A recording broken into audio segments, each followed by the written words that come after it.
இந்த சட்னி செய்கிறதுக்கு எதுவுமே வந்து நம்ம வதக்க எதுவும் தேவையில்லைங்க. ஜஸ்ட்டு வந்து நம்ம வேக வச்சு அரைக்கிற சட்னிங்க. டேஸ்ட் வந்து ரொம்ப சூப்பராக இருக்குங்க.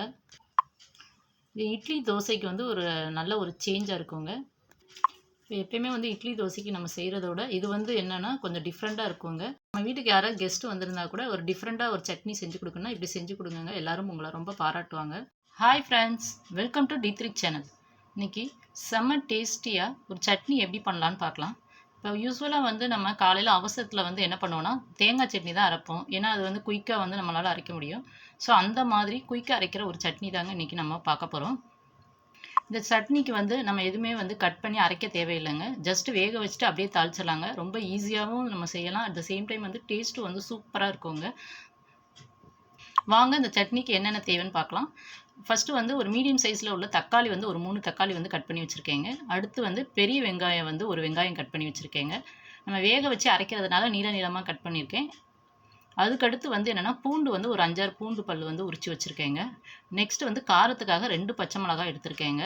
சப்போஸ் காரம் இன்னும் கொஞ்சம் அதிகமாக வேணும்னு நினச்சிங்கன்னா இன்னொரு பச்சை மிளகா போட்டுக்கோங்க. நான் சின்ன மிளகாவாக இருக்கனால 2 மிளகா போட்டிருக்கேங்க.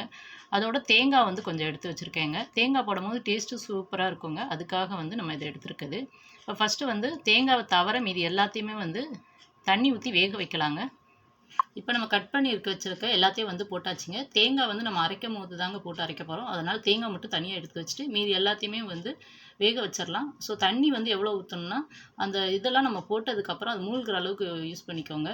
சப்போஸ் தண்ணி அதிகமாக இருந்தாலும் பரவாயில்ல, அந்த தண்ணியை வந்து நம்ம சட்னிக்கு வந்து யூஸ் பண்ணலாம். இந்த சட்னி வந்து கொஞ்சம் வந்து தண்ணியாக தாங்க இருக்கும். ஸோ அதுக்காக நம்ம வந்து இந்த தண்ணி வந்து யூஸ் பண்ணிக்கலாம். ஸோ இப்போ வந்து நம்ம வேக வைக்கலாம் வாங்க. இப்போ நம்ம வந்து ஸ்டவ்வில் வச்சாச்சுங்க. இது வேகட்டுங்க. ஒரு 5 மினிட்ஸில் வந்து இது வெந்துருங்க. வெந்த பிறகு பார்க்கலாம். இப்போ இதுக்கு தேவையான உப்பு வந்து நம்ம இதிலே போட்டுடலாங்க. இது வெந்ததுக்கப்புறம் என்ன பண்ணுறோன்னா தண்ணியை வந்து தனியாக ஃபில்ட்ரு பண்ணி அதோட வந்து தேங்காய் ஆட் பண்ணி மிக்சியில் அரைக்கலாங்க. அரைச்சிட்டு அதுக்கப்புறம் வந்து அந்த தண்ணியை வந்து ஆட் பண்ணிடலாம். ஆட் பண்ணிவிட்டு நம்ம வந்து தாளிக்கலாங்க. சரி வேகட்டும். இப்போ நம்ம ஊற்றின தண்ணியெல்லாம் வந்து பாதியாக நல்லா வத்திருச்சுங்க. அட் த சேம் டைம் வந்து வெங்காயம், தக்காளி, பச்சை மிளகாய் எல்லாமே வந்துருச்சுங்க. இப்போ என்ன பண்ணுறோன்னா அந்த தண்ணியை வந்து தனியாக எடுத்துகிட்டு இதை வந்து ஆற வச்சு மிக்சியில் அரைக்கலாங்க. அதோட ஆல்ரெடி நம்ம காமிச்ச தேங்காய் வந்து ரொம்ப ஆட் பண்ண வேண்டாங்க. ஓரளவுக்கு நான் காமிச்சிருந்தால அந்த அளவுக்கு ஆட் பண்ணால் போதும். அந்த தேங்காய் வந்து கட் பண்ணி இதோட சேர்த்து நம்ம அரைக்கலாங்க. அரைச்ச பிறகு இந்த தண்ணியை வந்து நம்ம அதோட ஆட் பண்ணிக்கலாம். தேங்காயோட ஆல்ரெடி நம்ம வந்து வேக வச்சுருந்ததை வந்து சேர்த்து அரைச்சி எடுத்துகிட்டு வந்திருக்கோங்க. அதுதான் இப்போ நம்ம பார்க்குறது.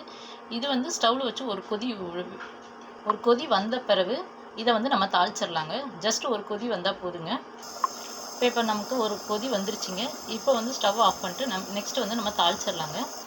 இப்போ தாளிக்கிறதுக்கு வந்து நம்ம அஸ் யூஷுவல் வந்து என்ன செய்வோம், கடுகு, காஞ்ச மிளகா, கருவேப்பிலை போட்டு தாளிச்சாச்சுங்க. இப்போ ஆல்ரெடி வந்து நம்ம ஒரு கொதி வச்சு வேக வச்சுருக்கோம்ல, அதில் போய் இதை வந்து ஊற்றிடலாங்க. ஸோ நம்ம தாளித்ததே வந்து சட்னியோட ஊற்றியாச்சுங்க. இப்போ நமக்கு சூப்பராக சட்னி வந்து ரெடி ஆயிடுச்சுங்க. இந்த சட்னி வந்து ரொம்ப டேஸ்ட்டாக இருக்குங்க. கொஞ்சம் டிஃப்ரெண்ட்டாகவும் இருக்கும். ஆனால் கொஞ்சம் வந்து தண்ணியாக தாங்க இருக்கும் இந்த சட்னி. உங்களுக்கு வேணும்னா கொஞ்சம் கட்டியாக வச்சுக்கோங்க. நான் கொஞ்சம் தண்ணியாக தாங்க எப்பயும் வைப்பேன். இது வந்து இட்லி, தோசைக்கு வந்து சூப்பராக இருக்குங்க. நாங்கள் போடுற வீடியோலாம் உங்களுக்கு பிடிச்சிருந்தா லைக் பண்ணுங்கள். உங்கள் ஃப்ரெண்ட்ஸ் அண்ட் ரிலேட்டிவ்க்கு ஷேர் பண்ணுங்கள். மறக்காமல் D3 சேனலை சப்ஸ்கிரைப் பண்ணுங்கள். Thank you so much.